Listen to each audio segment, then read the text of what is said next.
Na Slovensku som natočila kritické filmy o justícii. Veľa sudcov porovnáva slovenskú justíciu s tou českou a obdivujú ju.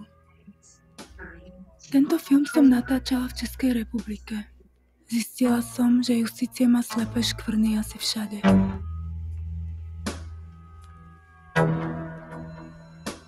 Vraťme se na chvíli zase k filmu. Ze světa fantazie se však přesuneme do reality, a to díky novému dokumentárnímu snímku slovenské režisérky Zuzky, která se zaměřila na kontroverzní téma z oblasti české justice, na pachovou stopu.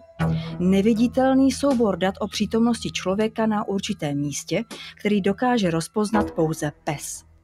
Jak ale režisérka, stejně jako John Bock, spoluzakladatel spolku Šalamoun, angažujícího se v případech možných justičních omylů, upozorňují, ne všechno, co se zdá být jasné, je skutečně spolehlivé. Byla tam láhev v rumu a podle informací ze spisu z ní někdo hýbal. Pachová stopa, pachová identifikácia vznikla v Sovětském zväze.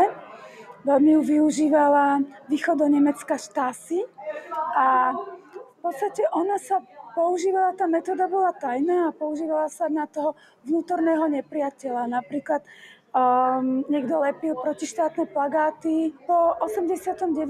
sa bohužiaľ z tejto metódy stal dôkaz a začal sa využívať normálne v trestnoprávnej rovine a je to dôkaz nepriamy, ale bohužiaľ tie dôkazy, ktoré teda tých ľudí, ktorí som spracovala ja v tom filme, tak pachová stopa bola ako keby hlavným dôkazom.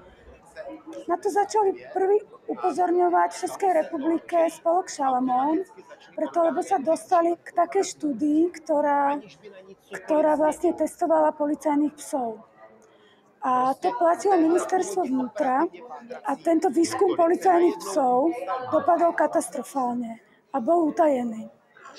A v podstate tí ľudia, ktorí to robili, tak videli, že sú na základe toho stále odsudzovaní ľudia, tak im to nedalo a nejak to tomu spolku naznačili, že toto sa dialo a začalo sa o tom viac hovoriť. Spolok Šalamoun napríklad urobil konferenciu v snemovni, kde pozval aj ľudí zo zahraničia, ktorí vôbec neverili, že niečo také sa môže v Českej republike diať. 17 rokov. 19-letým klukovi 17 rokov. Vrahům dávají 10. Jsou asi jenom 3 země v Evropě nebo 4, které pachovku používají, ale u nich to je tak, že to používají jako doplňující nepřímých důkazů, ale oni musí vytvořit kruh. Přepadl mě zrovna doma jeden pán a pořízl mě a teď odešel, dala jsem mu 10 000 a odešel.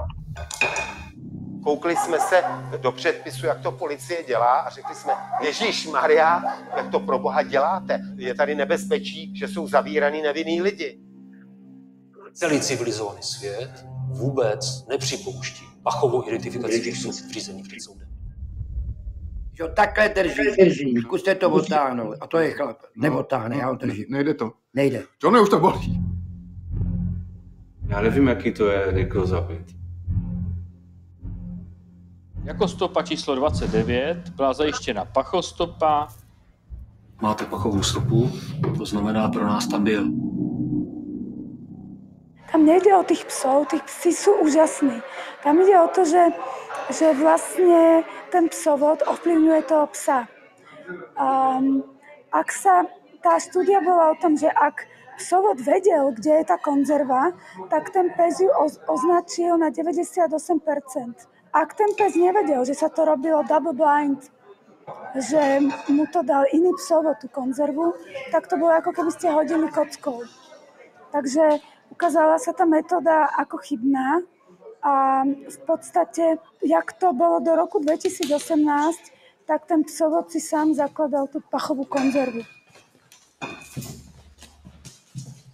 No, oni už jsou sami o sobě manipulativní, protože ten pes, když je vybavený čuchem a i když opravdu, pokud to bude takzvaný Black Devil, což je, že to musí být udělaný tak, aby ten psovod nevěděl, kde je ta konzerva, tak stejně pes reaguje na toho svého pána zvláštním způsobem, co jsme zjistili od těch odborníků, a to tam v tom filmu je taky.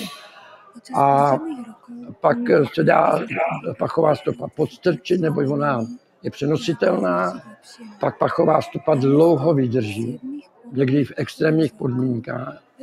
Takže ten pes má pravdu, když bude to i ideální, tak pes řekne, když to bude dělat tím double breakem, tak ten pes řekne, tady tenhle ten byl tam na tom místě. Jenže vám neřekne kdy. Takže oni můžou najít vaši pachovou stopu, že jsem tam přišel na návštěvu, nebo jsem si tam mohl mít, nebo jsem něco kupoval, ale ten pes neřekne, že to bylo ten den a tu hodinu, kde se to stalo.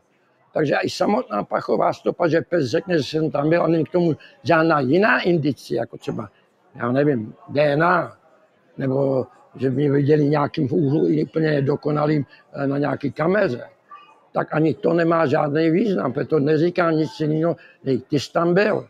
A na tom vás ale oni odsoudí. A teď člověk se stává obětí nejenom té justice, ale i těch advokátů. A nikdo nic neodsere. Máme oba zkušenosti, že Václav, že advokáti v mnoha těch případech jsou spolustrůjci toho svinstva. Film som robila 3 roky. Vždy je to tak, že máte nejaké postavy, ktoré vám sprevádzajú ten film.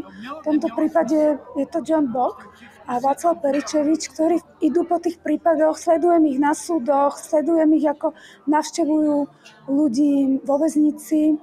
A potom ešte je tam linka nejakých odborníkov, napríklad Ludvík Pinc, ktorý robil ten výskum, a potom profesor Urban, ktorý vlastne učí na chemicko-technologickej fakulte a ktorý poznal znalca Kloubka a povie na kameru, že on tie posudky robil na objednávku. Martin Kloubek celé roky vedel o výsledkoch výskumu, ktoré ukazovali na veľkú chybovosť metódy pachovej identifikácie. Napriek tomu to pred súdmi zamlčal a metódu neúnavne obhajoval a opakovane úspešne argumentoval, že pes sa nikdy nemýli. Ten film spracováva 5 prípadov, 2 prípady dopadli dobre a 3 sú problémové. No. Že tí ľudia sú v base a myslím si, že by nejde o to, že pustíme tých ľudí, ale ide o to, ako súďme ich, ale bez tej pachovej identifikácie. Myslím, že by to bolo spravodlivé a správne. Dlhodobé štatistiky v objasnenosti vražd ukazujú, že v USA dosahujú 60% úspešnosti, Taliansko 70%, Francúzsko alebo Švédsko 75%. Česká republika je aj vďaka pachovej stope so svojimi 97%